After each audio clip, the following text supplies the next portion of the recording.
यह कहानी सीता माता कहती थीं और श्री राम इसे सुना करते थे। एक दिन श्री राम भगवान को किसी काम के लिए बाहर जाना पड़ गया तो सीता माता कहने लगी कि भगवान, मेरा तो 12 वर्ष का नित्यनेम है। अब आप बाहर जाएंगे तो मैं अपनी कहानी किसे सुनाऊंगी। श्री राम ने कहा कि तुम कुएं की पाल पर जाकर बैठ जाना और वहाँ जो औरतें पानी भरने आएंगी उन्हें अपनी कहानी सुना देना। सीता माता कुएं की पाल पर जाकर बैठ जाती हैं। एक स्त्री आई, उसने रेशम की जड़ी की साड़ी पहन रखी थी और सोने का घड़ा ले रखा था। सीता माता उसे देखकर कहती हैं कि बहन, मेरा 12 वर्ष का नित्यनेम सुन लो। पर वह स्त्री बोलती है कि मैं तुम्हारा नित्यनेम सुनूंगी तो मुझे घर जाने में देर हो जाएगी और मेरी सास मुझसे लड़ेंगी। उसने कहानी नहीं सुनी और चली गई। उसकी रेशम की जड़ी की साड़ी फट गई, सोने का घड़ा मिट्टी के घड़े में बदल गया। सास ने देखा तो पूछा कि ये किसका दोष अपने सिर लेकर आ गई है। बहू ने कहा कि कुएं पर एक औरत बैठी थी।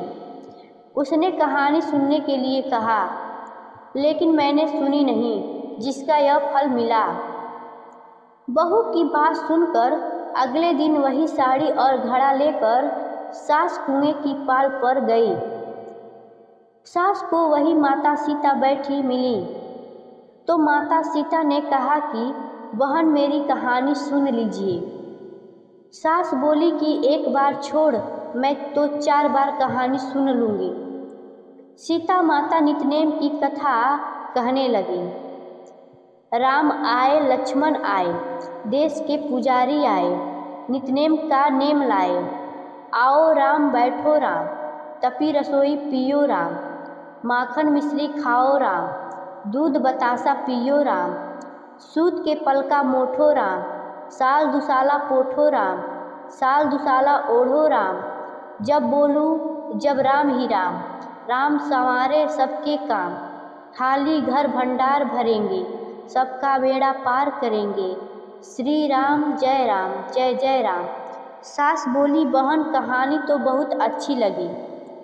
कहानी सुनकर सास घर चली गई और उसकी साड़ी फिर से रेशम जरी की बन गई।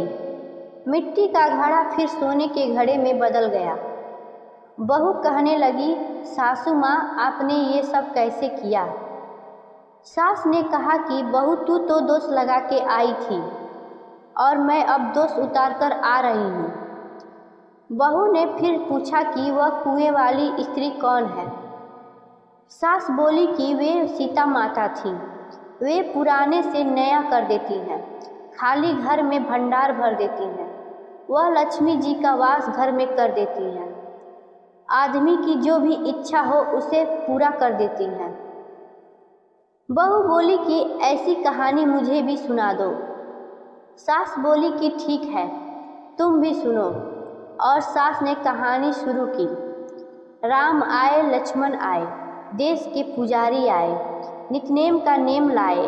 आओ राम, बैठो राम, तपी रसोई जियो राम, माखन मिश्री खाओ राम, दूध बतासा पियो राम, सूत के पलका मोठो राम, साल दुसाला पोठो राम, साल दुसाला ओढ़ो राम।